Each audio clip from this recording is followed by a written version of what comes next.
이런 데도 운동하는 데가 있네.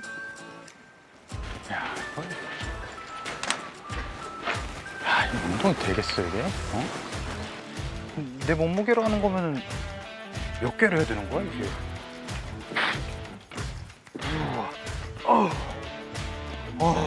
다 쓰신 건가요? 예. 쓰시겠어요? 아, 네네네. 저기 그냥 하시려고요? 왜 뭔데? 이게 딱 봐도 이게 안 되죠. 운동 별로 뭐 하신 지 얼마 안 됐나 보네요 보니까. 좀 알려드릴까요? 방법이 있어 하는. 제 이래봬도 좀 유명한 사람이거든요. 제가 알려드릴게요. 네, 뭐 알려주세요. 자, 들어올릴게요. 그냥. 됐어요. 자, 허리 너무 힘 많이 주시지 마시고 허리 펴니까. 자, 그래서 이거 피고 이런 팔목 나가요. 팔목 나가요. 네, 감사합니다. 쫙 피고 아이고. 팔목 쫙 피시고. 다 좋은데 이런 게 안 되시네 보니까. 건장이 몇 일로 카톡을 오시죠?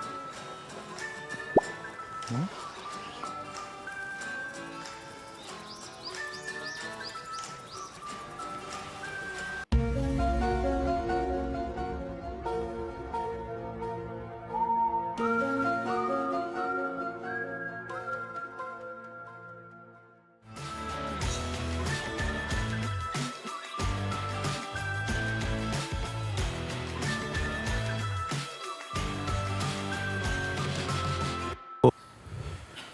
여러분 잘난 척하면 저렇게 부끄러움을 당할 수가 있습니다. 여러분 모든 방면에는 전문가가 있고 나보다 훨씬 뛰어난 고수가 있어요. 그래서 언제나 우리가 마음의 자세를 낮추고 사는 것이 삶의 지혜고 내 마음의 태도를 낮추는 것이 얼마나 우리 삶에 도움이 되는지 모릅니다. 자, 오늘 말씀의 제목이 일생에 한 번은 고수를 만나라. 이거는 책의 제목이에요. 굉장히 이제 우리 가슴을 뛰게 하는 그런 제목인데, 일생에 한 번은 고수를 만나라. 존 맥스웰이라는 사람이 사람은 무엇으로 자라는가 이런 책을 썼는데, 이분이 이제 그 책 속에 이렇게 말을 해요. 사람이 무엇으로 자랄까? 사람의 마음속에, 특별히 우리 그리스도인들의 내면에는 성장의 씨앗이 있다, 그렇게 얘기를 해요. 예수 믿는 사람들 마음속에는 성장할 수 있는 가능성의 씨앗이 있다는 겁니다. 여러분 씨앗이기 때문에 어디까지는 씨앗이잖아요. 씨앗은 이제 잘 돌보고 물 주고 가꾸면은 큰 나무가 되는 것이죠.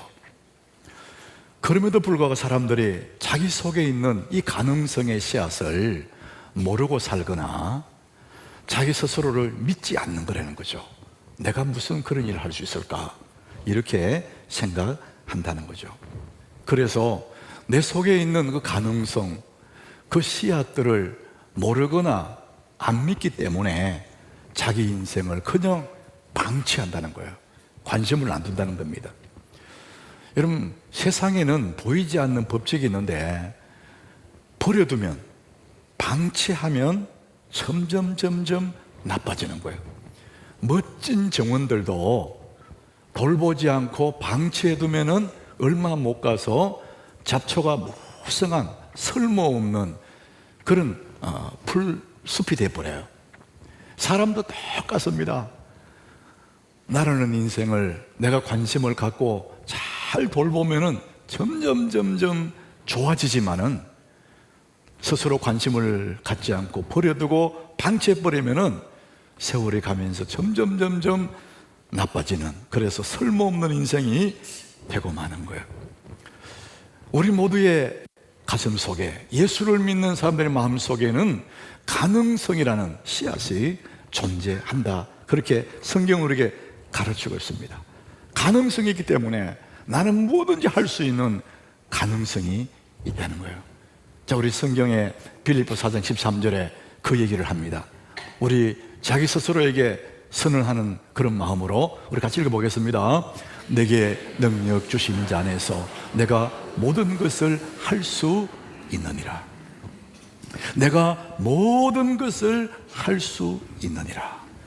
이것은 할 수 있고 저건 못하고, 그게 아니에요.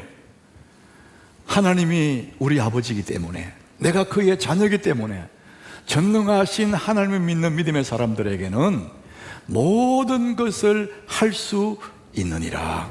사랑하는 여러분, 이 말씀을 믿으시길 바랍니다. 그렇다면 여러분의 한 사람 한 사람의 심령 속에도, 내 인생에도 하나님 내 아버지이기 때문에 우리에게도 잘 될 수 있는 가능성이 있다는 겁니다. 여러분, 이 가능성을 오늘 말씀을 들으면서 발견하시고 그 가능성을 믿으시길 바랍니다. 인생 아마추어, 늘 아마추어로 사는 사람 있지 않습니까? 그 인생 아마추어에서 프로가 되는 길이 있습니다. 하수 인생에서 고수 인생이 되는 길이 있어요. 오늘 저는 언제나 뭐 똑같은 마음이지만 우리 성도들이 잘 되기를 바라는 마음으로, 이 아비의 마음으로, 여러분의 부모의 심정으로 말씀을 준비하고 선언하는 거거든요. 여러분, 오늘 이 말씀 들으면서 여러분 마음속에 가능성을 발견하고 나도 할 수 있구나, 여러분 그것을 믿고, 그래서 오늘부터 다시 한번 여러분의 삶을 방치하지 말고 도전하고 돌보는 그런 여러분 되시기를 주의 이름으로 축복합니다. 자, 우리 하수 인생 하수에서 고수가 되는, 언제나 아마추어에서 프로가 되는 그런 길이 있다. 대학 교수 생활 8년 하다가 교수직을 버린 그런 분이 있어요. 여러분, 대학 교수는 사회적으로 굉장히 명성이 있지 않습니까? 다 부러워할 만한 그 대학 교수 자리를 스스로 버린 분이 있습니다. 이거 내 적성에 안 맞아, 여기엔 내 꿈이 없어, 과감하게 버린 분, 한근태라는 분이에요. 이분이 책을 하나 썼습니다. 오늘 말씀의 제목 같은 일생에 한 번은 고수를 만나라. 책 제목이 너무 근사하잖아요. 그래서 제가 그대로 설교 제목으로 따가왔습니다. 이분이 뭐라고 했냐면은, 한 기업 그 최고의 수장, CEO라고 하잖아요. 한 기업의 최고의 높은 자리에 있는 CEO들은 현대 무림의 고수다, 이렇게 얘기하는 거예요. 그 사람들이 거기 오기까지, 그 고수의 자리에 가기까지 얼마나 경쟁이 치열하고 그 긴 시간들을 살아남아서 그 자리까지 갔다. 그 사람 다 이 시대 현대의 무림의 고수다, 이렇게 얘기하는 겁니다. 그들이 같은 분야에, 한 분야에 오래 있었기 때문에 고수가 된 것은 아니다, 이렇게 말을 해요. 최고가 되려면은 최고에게 배워야 된다, 고수가 되려면은 고수에게 배워야 된다, 이런 말을 하더라고요. 저는 정말 그런 것 같습니다. 여러분이 무슨 일을 하든지 자기 방면에, 그 방면에 전문가들이 있어요. 고수들이 있습니다. 근데 그 고수들에게 우리는 배워야 되는데 우리 그렇게 하지 않아요. 자기가 조금 아는 거 다 아는 것처럼, 조금 된 것을 다 된 것처럼 전문가를 인정하지 않기 때문에, 그 고수들을 찾아가지 않기 때문에 언제나 우리는 그냥 하수로, 아마추어로 그렇게 사는 거거든요. 여러분, 고수가 되려면 고수에게 배우라는 거예요. 여러분이 겸손한 마음의 자세가 필요합니다. 내 방면에 내가 좀 뛰어나다 할지라도 나보다 훨씬 더 고수가 있다는 거죠. 이분들에게 배우라는 거예요. 여러분, 잘 배우는 사람, 그게 지혜로운 사람인데, 정말 탁월한 전문가들의 그 가지고 있는 그 사람들의 경험들을 순식간에 배울 수 있는 가장 좋은 방법이 하나 있습니다. 그 사람을 따라하는 겁니다. 쉽게 말하면 카피하는 거예요. 우리가 뭐 어떤 프로그램을 카피하면 이거는 문제가 되지만은, 그 사람의 삶이 저렇게 성공했구나, 그럼 내가 그것을 한번 따라가 보는 것입니다. 가장 쉬운 방법이 그분대로 먼저 간 그 사람들 그 길을 한번 따라가 보는 거예요. 가장 쉬운 방법이에요. 그 사람들은 얼마나 시행착오를 겪으면서 그 자리에 갔거든요. 그리고 우리 그걸 배우면 단숨에 갈 수가 있지 않겠습니까? 그래서 따라하는 겁니다. 내가 만약에 중한 병이 들었어요. 그러면 여러분들이 당장에 병원에 가지 않습니까? 그보다 더 좋은 방법은 뭐냐? 나와 같이 이런 병에 들었다가 그 병을 극복한 사람들을 이야기를 들어보는 거예요. 그러면 그 사람이 좋은 의사를 소개할 거고, 좋은 약을 얘기할 거고, 그 병원 진료 후에 나는 내 몸을 이렇게 관리했어, 그래서 나는 극복했다. 가장 좋은 방법은 그 사람을 따라 해보는 것입니다. 이것이 배우는 거거든요. 전문가에게 배우는 것입니다. 사람들 이렇게 만나보면 이 사람이 왜 성공하지 못하는지, 왜 자기 방면에서 앞서가지 못하는지 한눈에 알아볼 수 있습니다. 그게 뭐냐? 이 사람이 성공을 본인이 원치 않아요. 자기가 성공을 원하지 않습니다. 여러분 생각에는 이상하게 들리잖아요. 아니, 누가 성공하는 것을 원치 않습니까? 다 원해요. 이렇게 말하잖아요. 근데 여러분 잘 들어보세요. 원하지 않는 이유가 있습니다. 내가 증거를 댈 수 있습니다. 그게 뭐냐? 자기 일에 열심히 하지 않습니다. 대충 합니다. 재미난 거 따라다니고, 사람들이 몰려다니면 그냥 쓸데없는 일에 시간 보내고, 쓸데없는 유튜브 붙잡고, 그거 보면 이 사람이 자기가 성공하기 원치 않는 거구나. 그게 증거입니다, 여러분. 정말 자기가 자기 일에 원하면은, 열망이 있다면은 얼마나 열심히 하겠어요. 사람들은 그냥 막연해요. 성공하면 좋겠다, 막연한 소원은 있지만 그거지 열망이 없어요. 그냥 소원의 끝입니다. 바람이만 있을 뿐이에요. 열망을 가져야, 자기 일에 소원을 넘어서서 열망을 가져야 우리는 그 자리까지 갈 수가 있는 거거든요. 성경은 언제나 우리에게 열심히 하라 그래요. 열망을 품고 하라 그럽니다. 그것이 우리 지난주 학교 나눈 말씀인데 신명기 6장 5절 말씀이에요. 우리 같이 읽어봅니다. 너는 마음을 다하고 뜻을 다하고 힘을 다하고 내 하나님 여호와를 사랑하라. 하나님을 사랑할 때 마음을 다하고 이렇게 했습니다. 뜻을 다하고 힘을 다하고. 핵심이 뭐냐? 다 하라는 거예요. 우리는 어떤 일을 할 때 다 하지 않습니다. 조금 하고 나머지는 다른 데 쓰는 거예요. 내 가진 힘을 내가 열망하는 그 일에 투자하면은 누가 성공 못합니까? 마음 다하고 힘 다하는 사람 누가 당할 수 있습니까? 그런데 스스로 열망이 없는 거예요. 그러니까 다 하지 않습니다. 오늘 우리는 이 사도 바울의 그분의 편지를 보고 있는데 6절에 한번 보십시오. 6절 보시면은 열심으로는 교회를 박해하고 율법의 의로는 흠이 없는 자다. 이 사람이 예수를 만나기 전에는 교회를 핍박하는 그것이 옳은 줄 알고 그것도 열심을 했다는 거예요. 그냥 율법을 열심히 공부하고 열심히 율법대로 살고 열심으로, 그래서 율법은 흠이 없는 자라는 겁니다. 그러니까 이 사도 바울은 우리에게 보여주는 뭐냐? 열심히 살았다는 겁니다. 자기 일에 열망을 가지고 했다는 것이죠. 여러분, 우리가 소원이 있는데 왜 우리가 가슴 끓어오르는 열망을 갖지 못할까? 여러분 한번 생각해 보셨습니까? 저는 우리 교우들을 생각하면서 그 생각도 해본 거예요. 왜 사람들이 소원만 가지고 있지? 성공했으면 좋겠다. 왜 소원만 가지고 있고 열망이 없을까? 바빠서 그럴까? 시간이 없는 걸까? 그게 아니라는 것입니다. 가장 근본적인 게 뭐냐 하면은 자기 자신에게 가능성이 있다는 사실을 모르거나 자기를 너무 가소평가해 버리는 거예요. 내가 뭘 그런 거 할 수 있겠어? 우리 아버지 봐. 나는 출신이 하급 출신이야. 우리 아버지 흙수저야. 이러면서 스스로를 가능성을 모르거나 가능성을 믿지 않는 거예요. 그러다 보니까 열망이 없는 것입니다. 여러분 다시 우리에게 빌립보서 13절을 자기 자신에게 한번 선언해 보겠습니다. 같이 읽습니다. 내게 능력 주시는 자 안에서 내가 모든 것을 할 수 있느니라. 내게 능력 주시면 나는 모든 것을 할 수 있다. 따라합시다. 내가 모든 것을 할 수 있느니라. 여러분 믿으시기 바랍니다. 안 믿는 사람이 있습니다. 내가 뭐 그런 거 할 수 있으려고. 성경은 모든 것을 할 수 있다. 너 자체가 아니라 네게 능력 주신 분이 계시기 때문에 할 수 있다. 이렇게 말씀해요.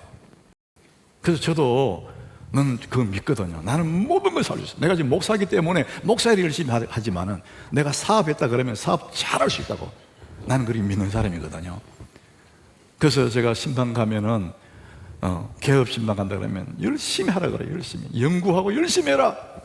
내가 바로 옆에 똑같은 가게 차리면은 금방 따라잡는다. 열심히 하세요. 근데 그렇게 얘기하면 속으로는 아이고 목사님 사업해보세요 쉬운가 이렇게 말할지도 몰라요. 근데 여러분 마음을 다하면, 여러분 뜻을 다하고 힘을 다하면 여러분 하나님 우리에게 은혜를 주시기 때문에 못할 것 없습니다. 여러분 방면에 성공하시기 바랍니다. 저는 우리 성도들이 자기 나름대로 자기 방면에서 두각을 드러내고 성공하기를 원해요. 충분히 그래 할 수 있습니다. 그러려면 여러분들이 전문가에게 배우십시오. 자기 조금 아는 거 다 아는 것처럼 하지 말고 고수들을 만나서 그들에게 배우시라고. 가슴에 열망을 가지고 배우셔야 됩니다. 그러면은 할 수 있습니다. 저는 우리 성도들이 이제 그렇게 되기를 바라요. 자, 오늘 저는 드리고 싶은 얘기가 성공지향주의 그게 아닙니다.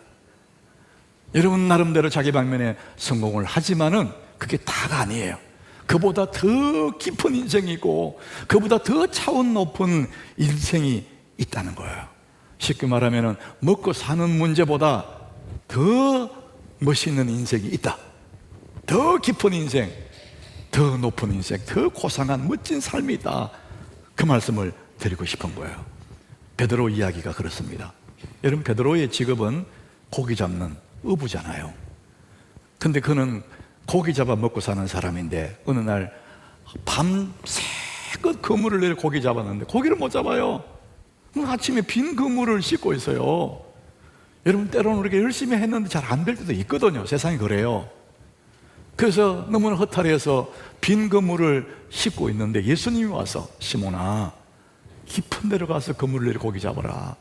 피곤하지만은 그 예수님이 하시는 말씀 듣고 깊은 곳에서 그물을 내렸더니 고기가 엄청 많이 잡힌 거예요. 혼자 그물을 못 당겨서 친구들이 막 불러들이 좀 와서 도와달라고 탁 올려보니까 고기가 너무 많아가지고 베드로 자기 배에 꽉 차고 그래도 남아요.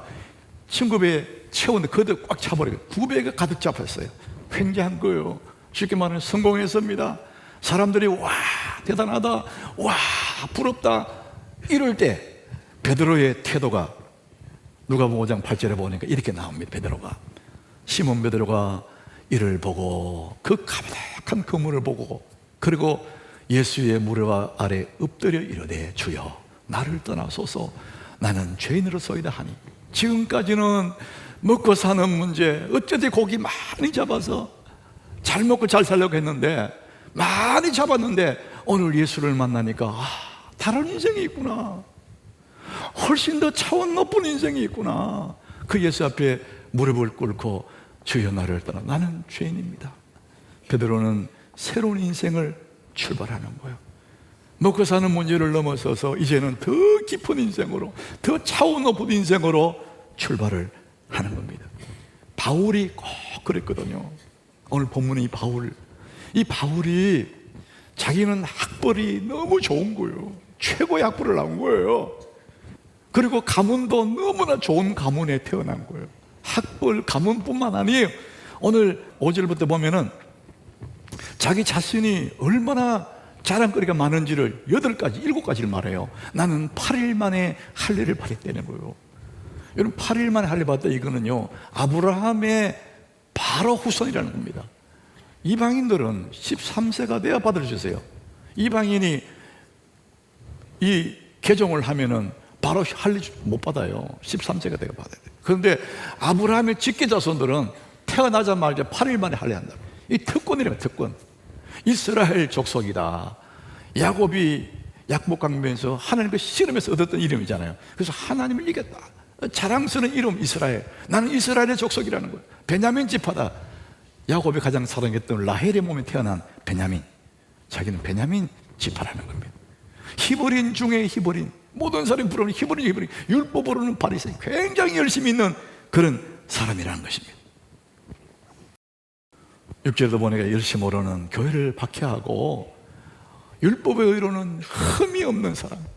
그러니까 교회를 박해하는 거 우리 쪽에서 보면 이게 잘못된 거지만은 그 시대에 유대인들 입장에서 볼 때는 굉장히 탁월한 사람. 누가 봐도 자랑스러운 그런 사람이에요. 당시 모든 사람들이 부러워할 만한 요즘 말하면 금수저. 최고의 사람이라는 거예요. 그런데 그가 예수를 만나고 나니, 예수를 만났는데, 그래 자랑거리가 많은 그도 예수를 만나고 보니까 지금까지 자랑했던 것들이 시시한 거예요. 야, 저거 아무것도 아니구나, 그런 생각이 드는 거예요. 지금까지는 그런 것들을 더 가지려고 열심히 성공을 위해서 살아왔는데, 예수를 만나고 보니까 그거 아무것도 아니네. 그래서 새로운 인생의 목표가 생긴 것입니다. 로마서 14장 8절에 이런 말씀합니다. 우리 같이 읽어봅니다.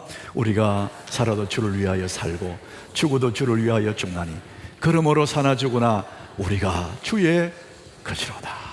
예수를 만나고 보니까 이전에는 먹고 사는 문제, 성공하고 돈 버는 거, 이것들을 자랑으로 삼고 거기에 열심으로 살았는데, 예수를 만나보니까 이거 너무나 아무것도 아니네.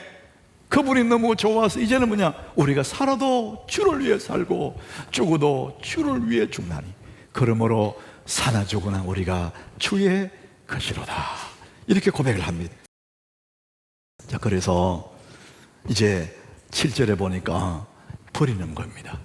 그러나 무엇이든지 내게 유익하던 것들, 앞에서 말씀드린 7가지 그 유익하던, 자기 자랑거리 유익하던 그것들을 그리스도를 위하여 해로 여긴다는 거예요.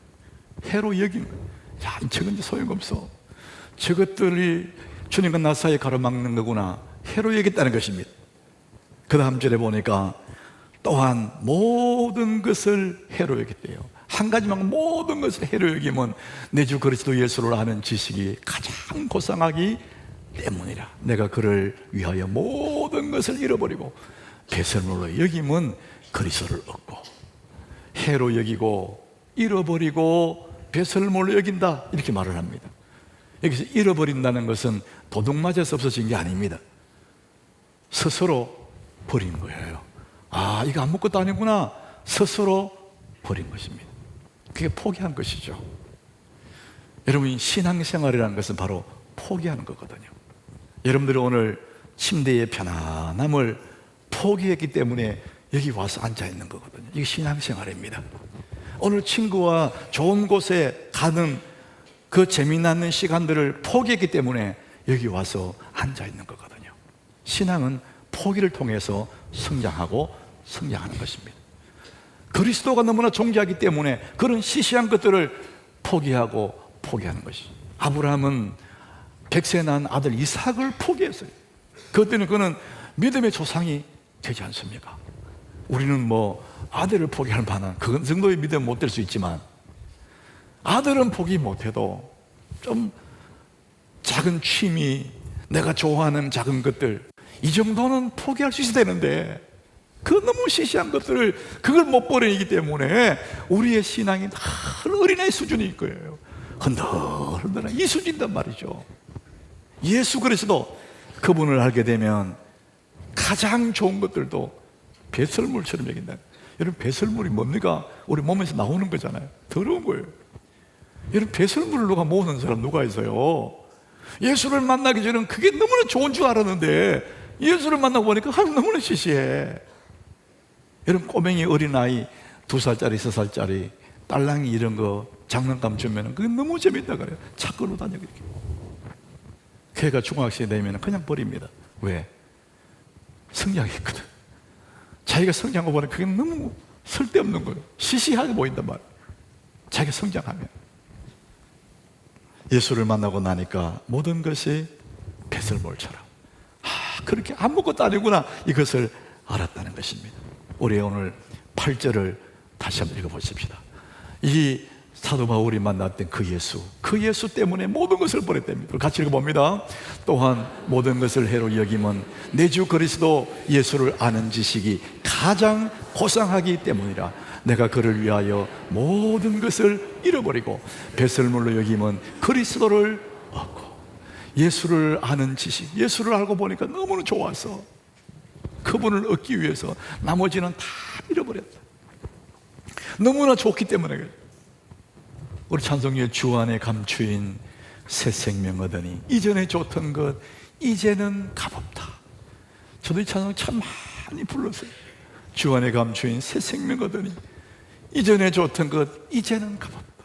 하늘의 은혜와 평화를 맛보니 찬송과 기도로 주 함께 살리라. 제 젊은 시절에 많이 불러드립니다.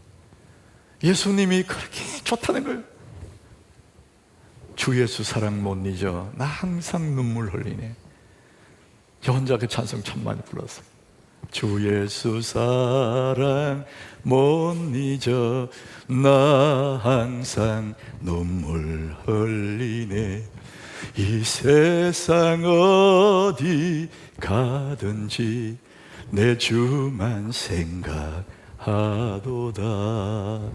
예수 그리스도, 그분을 만나고 나니까 이전에 좋던 거 다 시시하게 보이는, 여러분 그 예수가 여러분의 주인이 될 줄 믿습니다. 그분이, 우리가 믿는 그분이 예수입니다.